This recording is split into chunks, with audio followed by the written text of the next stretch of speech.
मेरे प्यारे दोस्तों, फिर से एक बार आपके समक्ष कमांडर सुधीर कुमार अपने YouTube channel pulse beat of India से कुछ चीजें प्रस्तुत कर रहा है। आज भारतवर्ष एक समावेशी विकास की तरफ निरंतर आगे बढ़ रहा है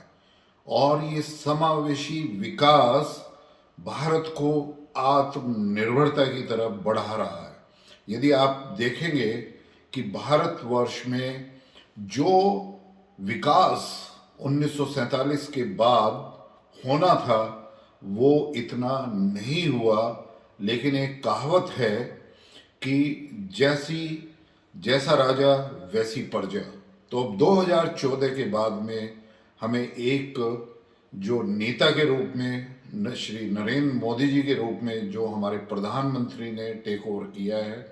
और जिस तरीके से उन्होंने भारत को प्रगति के पथ पर चलाया है, जिस तरीके से उन्होंने जो समावेशी विकास, जो आखिरी चरण पे जो गरीब लोग हैं या अत्यंत गरीब लोग हैं या किसान भाई हैं और या हमारे फौजी भाई हैं, उनका किस तरीके से इसमें विकास के दौर में उनका एक समावेश करके और कैसे लास्ट माइल पर विकास को ले जाया जाता है, इसका दिखाया है।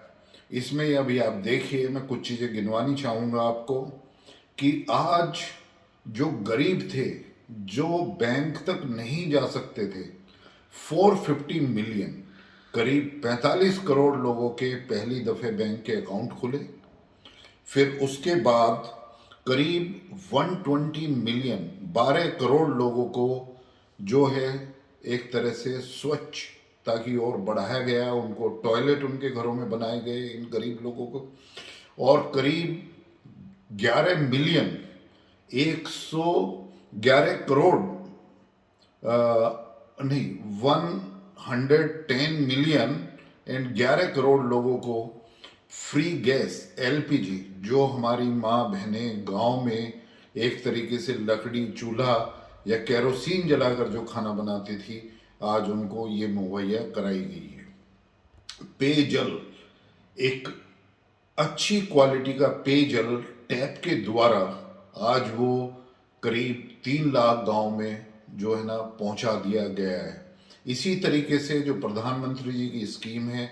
उसमें कि हर आदमी का, हर गरीब का भी अपना एक पक्का घर होना चाहिए, उसके तहत सभी स्टेट में बहुत ही प्रगति से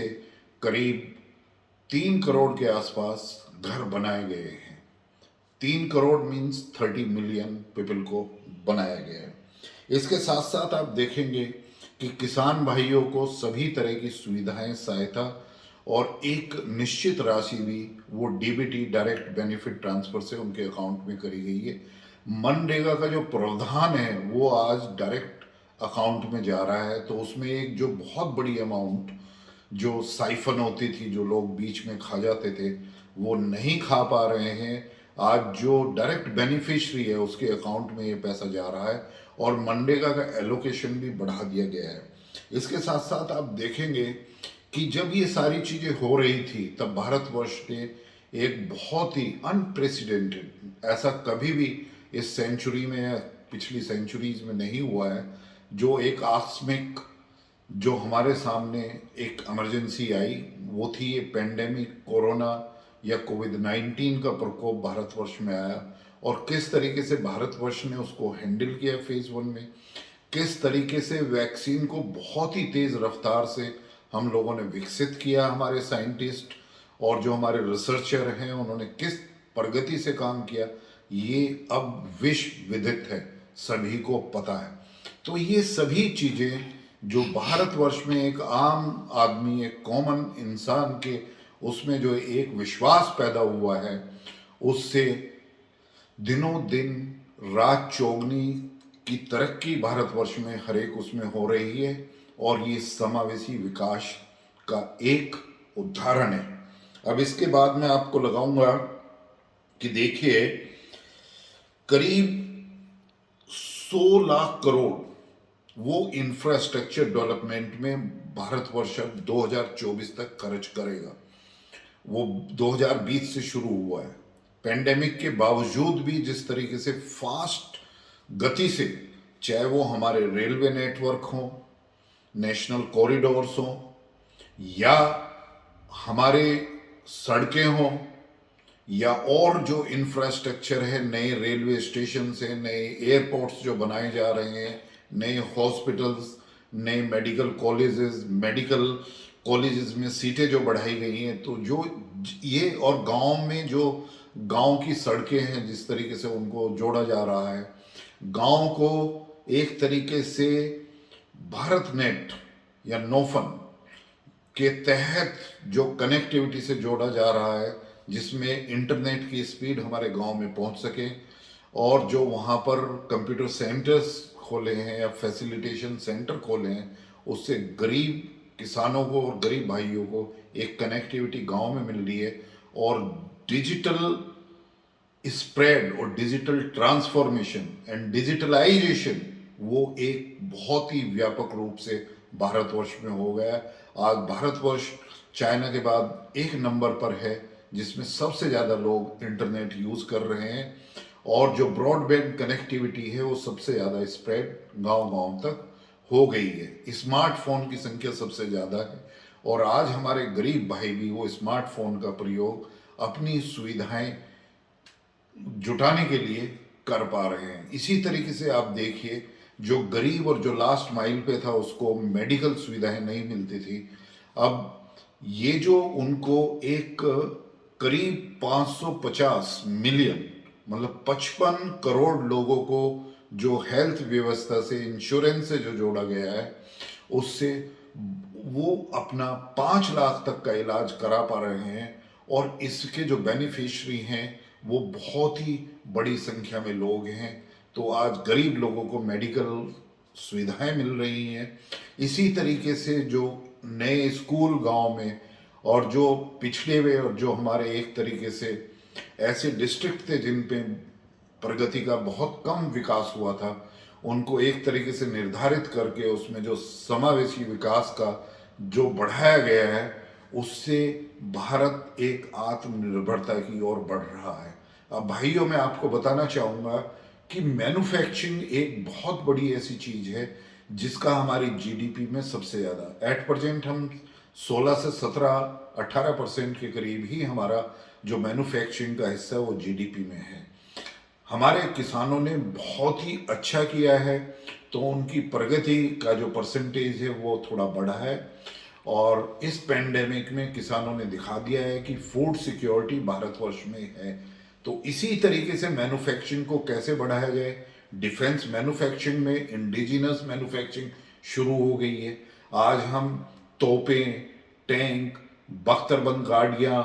सारा गोला बारूद फौज का, state of art rifles, fighter jets, submarines, nuclear submarine,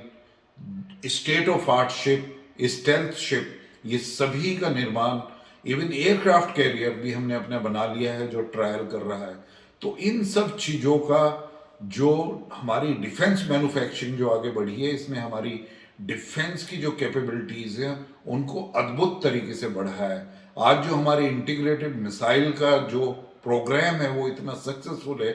कि इंडिया का जो एयर डिफेंस सिस्टम है वो वर्ल्ड का वन ऑफ द बेस्ट है, क्योंकि उसमें इतनी लेयर है मिसाइल्स की, इंटीग्रेटेड मिसाइल्स की, कि छोटी से छोटी रेंज 20 से 40 किलोमीटर की रेंज, फिर 40 से 80 किलोमीटर की रेंज, फिर 80 से 200 किलोमीटर, 200 से 3000 किलोमीटर, 3000 से 8000 किलोमीटर। और भारत जो है ना, अपनी कैपेबिलिटी जो इंटरकॉन्टिनेंटल बैलिस्टिक मिसाइल्स हैं, सबमरीन लॉन्च्ड बैलिस्टिक मिसाइल्स हैं, ALCM से एयर लॉन्च्ड बैलिस्टिक मिसाइल्स हैं, उन सब की रेंज लोग कह रहे हैं कि वो 12,000 किलोमीटर तक बढ़ाने की क्षमता कर रहा है। हमारा न्यूक्लियर सबमरीन से हम न्यूक्लियर टिप्ड जो SLBM submarine launch ballistic missile छोड़ सकते हैं, उसकी काफ़ी रेंज जो है वो 7 से 8,000 किलोमीटर है। तो ट्राइड की capacity, missile tracking system, advance missile tracking system, ये सभी चीज़ें जो हम इंडिजिनस बना रहे हैं, या सैटेलाइट किलर टेक्नोलॉजी जो हमने या एंटी ड्रोन, ड्रोन को किस तरीके से कैच किया जा सकता है, इन चीज़ों में जो हमने आगे बढ़े हैं वो बहुत ही अद्भुत हैं और वो भारत को आत्मनिर्भरता की ओर ले जा रहे हैं। ये जो मार्गदर्शन हुआ है इन पिछले 7 सालों में, ये इसलिए हुआ है कि एक ऐसा हमें नेता मिला है जो भारतवर्ष के आम जनों की जो प्रॉब्लम्स हैं उनको बहुत अच्छी तरीके से समझता है। वो समावेशी विकास के बारे में काफ़ी उसको उसने काफ़ी जो है ना उसका नॉलेज जानकारी वो प्राप्त करी थी, और एक वो अपना सारा समय अपनी फैमिली या किसी उनकी सिर्फ प्रायोरिटी है कि देश को किस तरीके से आगे बढ़ाया। तो ये एक नेतृत्व, एक बहुत ही एबल जो हमें लीडरशिप मिली है भारतवर्ष को, तो आज उसने भारतवर्ष का सिर्फ भारतवर्ष में ही नहीं पूरे विश्व में जिस तरीके से मान सम्मान बढ़ाया है, जिस तरीके से उनकी अप्रूव्ड रेटिंग सबसे ज़्यादा है और वो भी कॉन्जिक्यूटिवली दूसरे साल में भी उनकी सबसे ज़्यादा है, तो ये इन सब चीज़ों को बता रहा है कि हमारी जो आज फॉरेन पॉलिसी है वो कितनी अच्छी तरह से काम कर रही है। चाहे वो प्रधानमंत्री का आईएस से इंटरनेशनल सोलार अलायंस हो, या फिर मैरीटाइम सिक्योरिटी के बारे में उनका एक जो प्रस्ताव रखा है उन्होंने यूएन यूनाइटेड नेशन के पटल पर, या उन्होंने जो यूएन में स्पीच दी है, या यूएस के जो कांग्रेस के सामने या ब्रिटिश पार्लियामेंट में या किसी के भी साथ, या शंघाई कोऑपरेशन में जो, या COP26 में जो उन्होंने अपना एक क्लाइमेट चेंज पे जो प्रस्ताव रखा है, और इन सभी चीज़ों में अभी G20 हुई, G20 की बैठक में जैसे उनको इनविटेशन आया और जिस तरीके से वो हमारा जो एक भारत की जो एक लीडरशिप और जो पूरे विश्व के लिए एक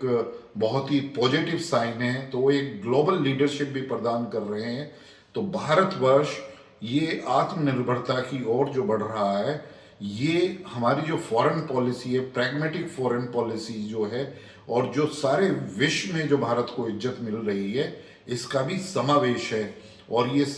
हमें उसमें बहुत ही मदद कर रहा है। अब थोड़ा सा मैं आपको बताऊं कि डिफेंस मैन्युफैक्चरिंग के बारे में। अब हमने अपने प्राइवेट सेक्टर को स्पेस में खोल दिया है। दूसरा जो है, हम ग्रीन एनर्जी में हम बहुत ही रिवोल्यूशनराइज काम कर रहे हैं। हमारा जो एजेंडा है वो है 2030 तक हम 475 गीगावाट रिन्यूएबल एनर्जी करें। तो रिन्यूएबल एनर्जी में solar and wind, but solar energy is going to give the maximum contribution. लेकिन यहाँ पर मेरा एक प्रस्ताव है कि hydrogen, green hydrogen manufacturing Bharat के लिए बहुत ही ज़्यादा इम्पोर्टेंट है, और भारतीय गवर्नमेंट ने, हमारे आदरणीय प्रधानमंत्री ने उसमें एक जो गठन किया है, एक मंडल का और ग्रुप ऑफ मिनिस्टर्स का जो समावेश किया है, और उस जिस तरीके से हमारे जो प्राइवेट बिजनेसमैन भी हैं, जिस तरीके से उन्होंने क्लीन हाइड्रोजन और ग्रीन हाइड्रोजन को बनाने का काम शुरू किया है। लेकिन मेरा प्रस्ताव ये है कि ग्रीन हाइड्रोजन को बनाने के लिए हमारी न्यूक्लियर एनर्जी का प्रयोग होना चाहिए। तो हमें अपने न्यूक्लियर एनर्जी का जो हमारे टारगेट्स हैं उसको और ज़्यादा बढ़ाना चाहिए, और हमें जो एक तरीके से थोरियम बेस्ड हमारे जो रिएक्टर हैं वो बहुत ही फास्ट स्पीड से आने चाहिए। आजकल जो हमारी एडवांस न्यूक्लियर टेक्नोलॉजी आ रही है, जिससे SMR, स्मॉल मॉड्यूलर रिएक्टर्स जो बन रहे हैं, MRs, माइक्रो रिएक्टर्स जो बन रहे हैं, जो एडवांस मटेरियल आ रहे हैं, जो एडवांस मटेरियल फ्यूल डिजाइनिंग के लिए आ रहे हैं न्यूक्लियर रिएक्टर्स में, तो हमें न्यूक्लियर पावर स्टेशन बहुत ही ऐसे फास्ट स्पीड पे SMR एंड MR बनाने चाहिए, और उसकी जो फीड है वो एनर्जी का हम यूज़ करें हाइड्रोजन प्रोडक्शन में, स्पेशली कोस्टल बेस्ड या रिवर के जो किनारे हैं इनको लगाया जा सकता है। तो ये 2030 तक यदि हम nuclear energy and green hydrogen को एक साथ समावेश करके, तो ये बहुत ही अच्छी एक प्रगति हो सकती है। तो न्यूक्लियर का जो प्रोडक्शन है वो भी प्राइवेट में खोल दिया जाना चाहिए, और अब प्राइवेट संस्थाओं को देखना चाहिए कि एक न्यूक्लियर रिएक्टर को बनाने के लिए जो एडवांस टेक्नोलॉजी है उसकी साइकिल हम कितनी जल्दी एक न्यूक्लियर पावर स्टेशन को बना सकते हैं। और ये बहुत ही अब सिविल कंस्ट्रक्शन का काम जिस तरीके से हो रहा है उसको हम साइकिल को रिड्यूस कर सकते हैं, तो ये एक बहुत बड़ा योगदान होगा green energy, green hydrogen production में यदि न्यूक्लियर एनर्जी का हम समावेश करें। अभी हमारा सबसे बड़ा ये था कि हमारा इतिहास जो है ना बिल्कुल बुरी तरीके से लिखा गया। हमारे जब से हम इंडिपेंडेंस हुए हमने अपने जो हमारे सनातन धर्म के, जो हिंदुइज्म के मानने वाले और जो हिंदू राजा हुए हैं उनको बिल्कुल ही नकारा। हमने ढिंडोरा पीटा अपने इतिहास में। जो लेफ्टिस्ट माइंडसेट था उन्होंने इतिहास को बिल्कुल तोड़ मरोड़ कर अकबर, जहांगीर, बाबर, अलाउद्दीन खिलजी, टीपू सुल्तान, ऐसे लोग जिन्होंने कितने लार्ज स्केल पर हिंदू और नरसंहार किया, किस तरीके से उन्होंने हजारों टेम्पल तुड़वाए, किस तरीके से उन्होंने टेम्पल को लूटा। ये सारे लोग तो ऐसे होने चाहिए, इनके नाम पर कोई सड़क नहीं होनी चाहिए। लेकिन जो आज़ादी के बाद कुछ लोगों ने अपीचमेंट की जो पॉलिसी चलाई अपनी वोट लेने के लिए, अपने को सत्ता में रखने के लिए और लोगों को भ्रमित करने के लिए और सोसाइटी को डिवाइड करने के लिए, अब वो भी सब लोग समझ रहे हैं और उसको भी अब इतिहास को NEP 2020 जो हमारी न्यू एजुकेशन पॉलिसी है 2020 उसके आने के बाद, चाहे वो CBSE हो या दूसरे हमारे NCERT की बुक हो, वो सारे सिलेबस और ये उसी के अकॉर्डिंग चेंज हो रहे हैं। और मेरे ख्याल से नाम भी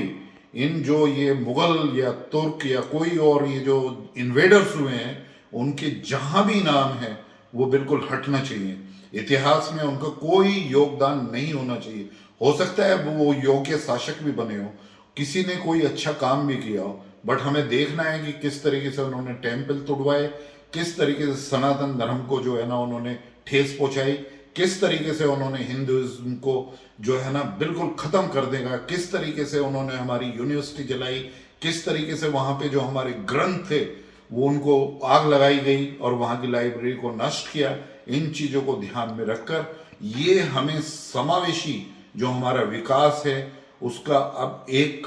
बिल्कुल हिस्ट्री को दोबारा से लिखने के लिए, जिससे हम अपनी गौरवशाली हिस्ट्री की, भारतवर्ष की, अखंड भारतवर्ष की उस गौरव इतिहास को हम दोबारा से प्राप्त करें। हम आदि गुरु से विश्व गुरु का जो हमारा अब सपना है उसको हम पूरा करेंगे। पहले भी हम विश्व गुरु थे,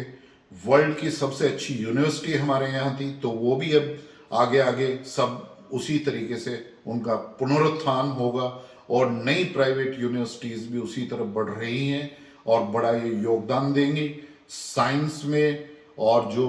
एक तरीके से एजुकेशन में जो एक समावेश होना चाहिए, एक जो उसमें फंडिंग होनी चाहिए, वो भी उसमें अब आगे आगे उस गवर्नमेंट जो है ना ध्यान दे रही है। तो इससे मैं बिल्कुल ही निश्चित हूँ कि फिर मैं एक बार से दोहराऊंगा कि जैसा राजा वैसी प्रजा, और एक बहुत ही एबल लीडरशिप की तरफ जो है ना हम उनकी लीडरशिप में आगे बढ़ रहे हैं। तो मैं यूथ को यही कहना चाहूँगा, ये आपका स्वर्णिम काल है। हमने यहाँ पे इन्वेडर्स का राज होते हुए, ब्रिटिशर्स का राज होते हुए, हमने इंडस्ट्रियल रेवोल्यूशन 1 में कोई भारतवर्ष ने तरक्की नहीं करी, इंडस्ट्रियल रेवोल्यूशन 2.0 में कोई तरक्की नहीं कर पाए, इंडस्ट्रियल रेवोल्यूशन 3.0 में हम तरक्की नहीं कर पाए, और आज़ादी के बाद जो हमें बढ़ना चाहिए था इस गवर्नमेंट के आने से पहले, मोदी जी के आने से पहले, उसमें हम उतना नहीं बढ़ पाए जितना हमारा एक तरीके से सामर्थ्य था। तो अब हमारा जो यूथ है, जो हमारा डेमोग्राफिक डिविडेंड है, भारतवर्ष में आपका योगदान बहुत ही अच्छा हो रहा है। आप आगे बढ़ रहे हैं, नए नए स्टार्टअप बना रहे हैं, और जॉब ना लेने की जगह आप जॉब प्रोवाइड जो है ना हमारी यंग जनरेशन को कर रहे हैं। तो इन्हीं सब चीज़ों को ध्यान में रखकर मैं फिर कह रहा हूँ कि एक भारतवर्ष में जो समावेशी विकास और जिस तरीके से एक भारत आत्मनिर्भरता की ओर बढ़ रहा है, ये बहुत ही अद्भुत है। और ये सेंचुरी भारत को बिलोंग करनी चाहिए। इंडस्ट्रियल रेवोल्यूशन 4.0 भारत को बिलोंग करनी चाहिए। इसमें मेरा पूरा जो है एक तरीके से उसमें निश्चित रूप से मुझे पूरा भरोसा है कि आगे भी गवर्नमेंट ऑफ इंडिया और जो हमारे आदरणीय प्रधानमंत्री हैं वो अपना मार्गदर्शन बहुत ही कुशलता से कर रहे हैं और रात दिन